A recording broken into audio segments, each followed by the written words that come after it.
Hianat Super Keji PKI 18 September 1948 oleh Moh Anwar Jailani, penulis buku Jejak Kisah Pengukir Sejarah. Hianat perilaku terlarang, tapi Partai Komunis Indonesia PKI lebih dari sekali melakukannya. Pemberontakan PKI di Madiun pada 18 September 1948 adalah salah satunya.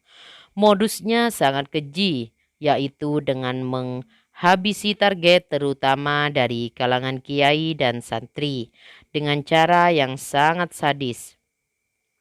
Cara PKI pembunuh sungguh di luar batas kemanusiaan, seperti dengan membantai, menyeret dalam jarak sangat jauh, membakar atau mengubur hidup-hidup. Berikut ini semacam ringkasan dari buku yang baru terbit, yaitu Juni 2021 berjudul Politik Kaum Santri dan Abangan. Refleksi Historis Perseteruan NU PKI. Buku setebal 255 halaman ini ditulis Duroruddin dan diterbitkan Pustaka Al-Kautsar Jakarta. Bahasan yang dimaksud ada di bawah topik Tragedi Madiun 1948, manifestasi permusuhan historis ideologi. Cukup panjang, ada di halaman 175 sampai 182. Bangkit dan teror. Di awal kemerdekaan Indonesia, eksistensi kaum komunis telah menjadi trauma tersendiri, terutama bagi kaum santri. Hal ini dipicu oleh kekejaman kaum komunis yang telah dirasakan terutama di Jawa Timur. Ketika pemerintah mengeluarkan Maklumat 10 pada November 1945 tentang seruan mendirikan partai politik, PKI langsung mendeklarasikan diri sebagai partai politik terbuka. Sebagai partai ideologi proletariat, propaganda kaum komunis diarahkan ke wilayah minus secara ekonomi, ditambah wilayah yang keislamannya masih terbelakang. PKI di tahun 1947 sudah berkonsolidasi, nyaris pedalaman ada di Madiun dan sekitarnya, seperti Pacitan, Trenggalek, Tulungagung, Ngawi, dan Bojonegoro.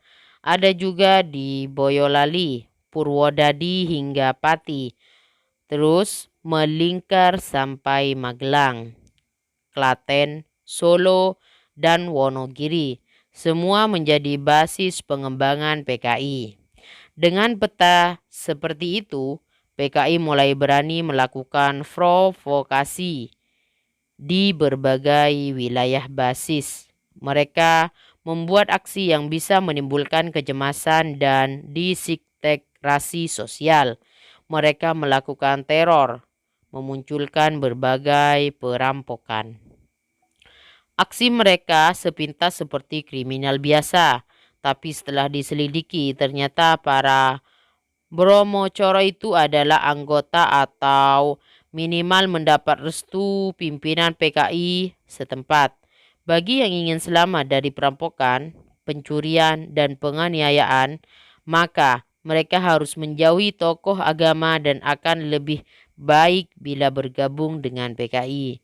Sekaligus hal ini menjadi bukti bahwa kaum santri menjadi target dan agama menjadi sangat dimusuhi. Langkah NU untuk membangun ketenangan umat sekaligus mencegah perluasan manuver PKI, NU itu masih menjadi bagian dari Partai Masyumi, menyelenggarakan Muktamar ke-7 di Madiun pada 24 Mei 1947. NU sengaja menyelenggarakan kegiatan nasional yang dipusat di Nasional PKI di Madiun. Pada acara itu, Rais Akbar NU, K. Hashim Asy'ari, yang kala itu juga menjadi pimpinan Masyumi, memberikan pidato pembukaan. Berikut ini intinya.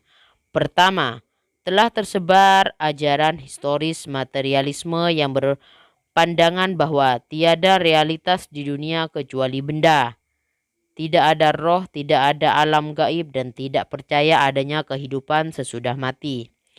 Kedua, ajaran ini sangat berbahaya bila tertanam dalam jiwa pemuda karena akan mengubah keyakinan dasar terhadap agama Islam. Ketiga, diserukan agar para ulama menyatukan dan mengokohkan barisan untuk melawan. Keempat, diakui hanya PKI telah menjadi kekuatan besar, namun ulama akan mampu mengalahkan golongan besar karena kehendak Allah Subhanahu wa taala. Sejak itu NU langsung berkonsolidasi.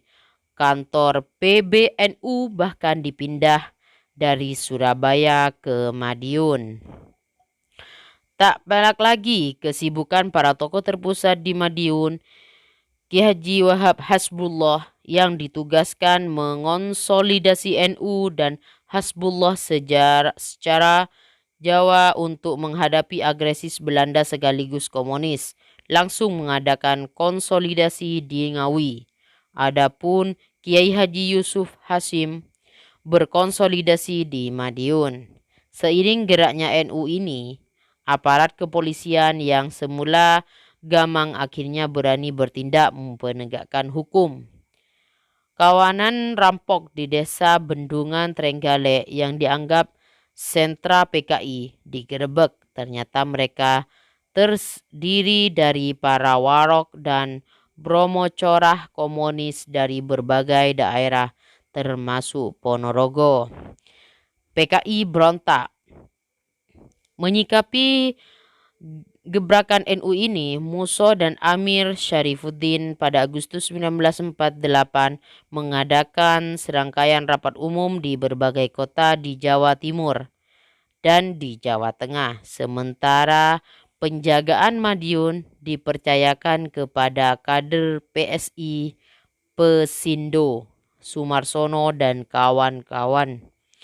Rangkaian rapat umum PKI ternyata bukan sekedar untuk kekuatan, sebab pada 18 September 1948 tengah malam Sumarno bahkan memproklamasikan pemerintah Front Nasional sebagai lawan dari pemerintahan RI. Sebagai cikal bakal berdirinya negara komunis, negara Soviet Madiun, pertama sekali PKI melumpuhkan markas tentara, kantor polisi, lalu menyerang kantor-kantor pemerintahan. Lanjut, berikut langkah menjebol penjara, membebaskan para bromocorah untuk dijadikan pasukan PKI. Kantor Presiden Madiun diakui hal berupa terjadi juga di Magetan, Ngawi, Ponorogo, dan Pacitan. Berikutnya, perhatikan PKI tertuju pada upaya pelumpuhan kiai dan pesantren. Hal ini karena PKI sadar bahwa satu pesantren merupakan saingan terberat dalam melakukan revolusi sosial karena mereka lebih dipercaya dibandingkan PKI yang cenderung ditakuti. 2. Pesantren merupakan benteng strategis untuk mempertahankan NKRI. Atas pertimbangan itu, setelah melumpuhkan TNI dan polisi, maka berikutnya kiai dan pesantren dijadikan sasaran oleh PKI melalui slogan pondok bobrok, longgar bubar, santri mati. PKI mulai melakukan teror tangkap bantai. Berdasarkan itulah maka tidak berlebihan jika dikatakan bahwa di awal kemerdekaan Indonesia, eksistensi kaum komunis telah menjadi trauma tersendiri, terutama bagi kaum santri. Horor September 1948. Meski sejak 1947 NU sudah berkonsolidasi, tapi gerak cepat dan besarnya pendukung PKI lebih berpengaruh secara signifikan. Pemberontakan PKI sulit dibendung. Kiai Haji Yusuf Hasyim yang kala itu di Madiun terpaksa harus keluar karena PKI berkeliaran dengan senjata. terjadilah horor yang sangat memerihkan kalbu di desa Bangsri Madiun. PKI berhasil merampas harta warga santri. Langgar dan masjid dibakar. Belasan santri dimasukkan ke sumur tua pada 24 September 1948 di Kampung Kauman Madiun diserbu. Sekitar 72 rumah dibakar. 149 warga pria diikat dan digiring ke Mauspati untuk dimasukkan dalam lubang pembantaian. Namun mereka berhasil diselamatkan. Pasukan pro-republik hal merupakan juga terjadi Ponorogo, Magetan, Ngawi, Pacitan, dan Trenggalek. Berikut ini sebagai kisah penderitaan tak terparikan yang dialami sejumlah kiai dan keluarga pesantren. Para kiai tersebut saat itu sedang tidak mendapat pengawalan. Jadilah mereka sasaran PKI. Di Madiun pada 19 September 1948, Kiai Haji Muhammad Nur beserta 14 kiai takran dibunuh lalu dimasukkan ke dalam sumur bersama ratusan korban lainnya. Di Magetan, Kiai Imam Syahwan pesantren Kebonsari bersama 2 putranya dibunuh. Kiai di pesantren lain juga demikian. Adapun sentra penyiksaan, tempat paling mengerikan adalah lubang pembantaian Sumur Soco dengan kedalaman 12 meter yang di dalamnya ditimbun 108 santri. Kiai Sepuh Dimyati di pesantren Tanjung Sari di Walikukun diseret dengan kuda lebih dari 10 meter, lantas dicampakkan dalam sungai. Ada pula Kiai Zainal beserta 25 santrinya. Mereka dipaksa keluar dari masjid lalu dimasukkan di rumah kosong, lantas rumah itu dibakar. Kiai yang menjadi korban aksi keji PKI banyak termasuk Kiai Hos. Di antara seluruh korban yang termasuk paling memilukan adalah terbunuhnya Kiai Haji Imam Mursyid, pemimpin pesantren Sabilul Muttaqin dan terikat Syatariah dari Takran itu dibunuh pada Jumat 17 September 1948. Tragedi tersebut sungguh sangat menyedihkan. Hal ini karena Kiai Haji Imam Mursyid berjasa membantu Kiai Haji Wahid Hashim sebagai anggota PBU-PKI dalam merumuskan Mukaddimah UUD 1945 sedemikian rupa isinya sangat bernuansa religius. Tentu hal yang demikian sangat tidak disukai oleh PKI. Korban kiai masih banyak termasuk pemimpin pondok pesantren Tremas Pacitan yaitu Kiai Dimyati, beliau yang juga anggota Komite Nasional Indonesia Pusat bersama belasan orang lainnya disergap, disiksa dan dimasukkan ke sumur kuburan massal. Menjadi sejarah, kita bersyukur pengkhianatan dan pemberontakan PKI pada 1948 segera dapat ditumpas, bahwa dalam tempo kurang dari sepekan aksi PKI di Madiun dan sekitarnya dapat dipadamkan.